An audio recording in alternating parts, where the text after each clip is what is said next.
Oi, gente, bom dia, tudo bem? Hoje é quinta-feira, daqui a pouquinho vai sair o nosso passeio de barco, a gente vai tomar aquele banho de lama bem legal. A gente tá aqui em Morro de São Paulo. E quando eu comecei aqui nas férias, eu disse que eu ia fazer 3 botões ali de destaque no meu perfil. Um é eu, mulher, onde eu dou dicas, né, da minha vida, dos cuidados da mulher, outra de viagens, pequenas dicas, e também da psicologia. E hoje eu vou falar um pouco desse livro que eu tô lendo na viagem. Então vamos lá. O que na verdade a gente nós da psicologia, né? A gente estuda muito isso todos os dias, porque quase todos os nossos pacientes são atravessados por algum transtorno de depressão, ansiedade, seja né, maior, em menor grau, enfim.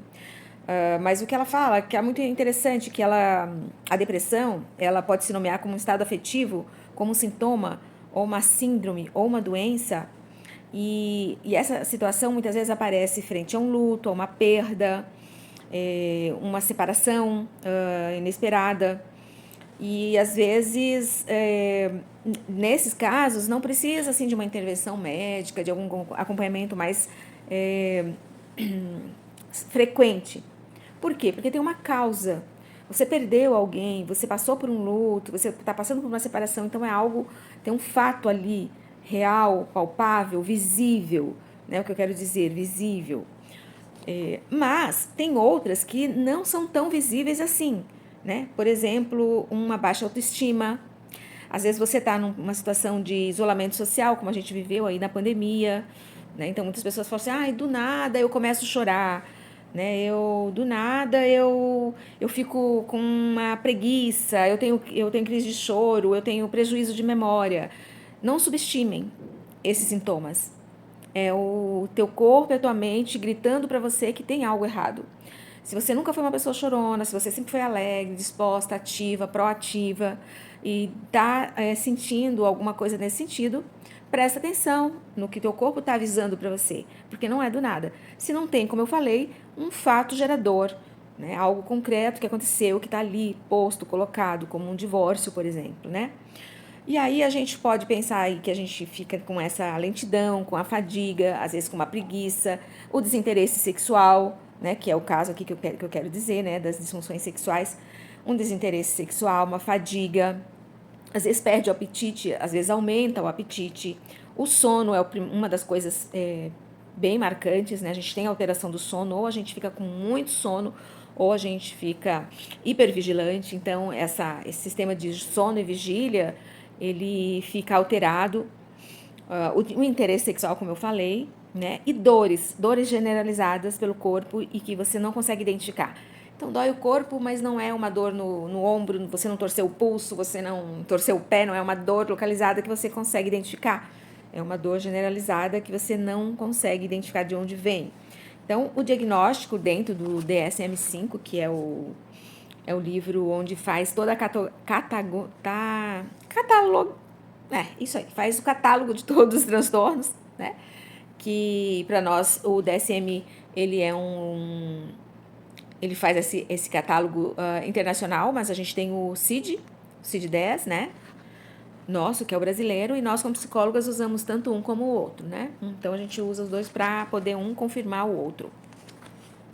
E aí, esses critérios de depressão, eles estão esquematizados e eles vão, então, eu vou ler aqui um a um para ver aonde é que bate em você ou em alguém que está no seu entorno, alguém da sua família, às vezes é um filho, às vezes é o esposo, às vezes é um colega de trabalho que você sabe que tem algo ali, mas você não tem ainda elementos, né, para poder ajudar ou para, às vezes, só ficar do lado, se colocar ao lado dessa pessoa, ouvir o que a pessoa tem a falar, até porque muitas vezes, né, as pessoas leigas, elas não têm elementos para confortar essa pessoa ou para ajudar, tem vontade de ajudar, mas não tem como. Né? Então a gente sempre fala, né? Amigo não é psicólogo, mesa de bar não é psicólogo, andar de moto é terapêutico, mas não é terapia. Então a gente precisa entender, fazer uma escuta, né, do que a pessoa que está no nosso entorno está sinalizando, até para ajudá-la então a buscar uma profissional, né, um profissional da psicologia, para que esse profissional então possa acompanhar essa pessoa, fazer o diagnóstico e elaborarem juntos um tratamento. Então vou dar uma lida aqui rapidinho.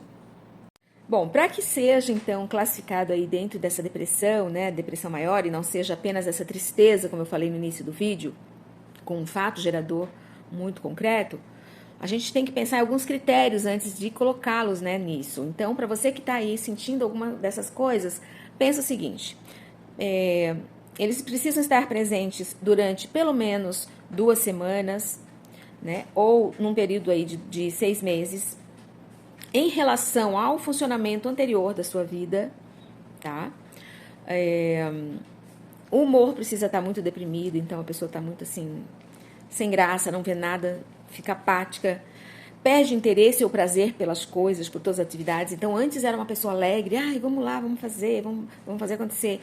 Ah, não, agora eu tô sem vontade, não quero, apaga a luz, vou dormir mais cedo. Enfim, são sintomas, né, que vão compondo o quadro, né? Perda ou ganho de peso significativo, né, ou diminuição de apetite, ou a pessoa come compulsivamente. Tem agitação ou retardo psicomotor, então a pessoa fica extremamente agitada, né? Ou ela fica com essa questão motora ali mais lenta, também pode ser um sintoma. A própria fadiga ou a perda de energia, que é o que eu falei da apatia, né? Então, uma pessoa que tem uma energia, vamos lá, gente, vamos fazer. Chega no trabalho, fala, e aí, aquele nosso trabalho, vamos continuar. E não, a pessoa daqui a pouco começa a chegar no trabalho apática, não consegue entregar os resultados, fazer as reuniões com as equipes que são importantes, que antes ela costumava fazer. Então, olha a luzinha amarela acendendo aí, né?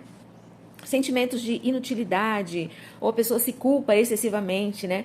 Acha que tudo é culpa dela. Ai, não, isso foi culpa minha. Eu poderia ter feito melhor e não fiz. Ou seja, fica com pensamentos que às vezes são até delirantes, fantasiosos. Alguma coisa, eu sempre gosto de trazer eventos do trabalho, porque no trabalho a gente passa a maior parte do nosso dia. E a gente convive com pessoas de todo tipo, né? De todas as formas, com todas as histórias de vida diferentes. Então, no trabalho a gente consegue perceber com mais clareza. Às vezes na família a gente simula. Quando a gente não está muito bem, então a gente não vai naquele almoço de domingo. A gente fica em casa, dá uma desculpa, fica em casa. Mas no trabalho não tem jeito, a gente tem que ir todos os dias e a gente vai para lá com todo, né, com todo o nosso corpo e mente, né? Então ali a gente consegue identificar. Então, às vezes a pessoa fica com pensamentos delirantes, é um trabalho que era para ser feito em equipe, mas a pessoa trouxe toda a responsabilidade para si de tudo que deu errado, né? Ignorando muitas vezes aquilo que deu certo.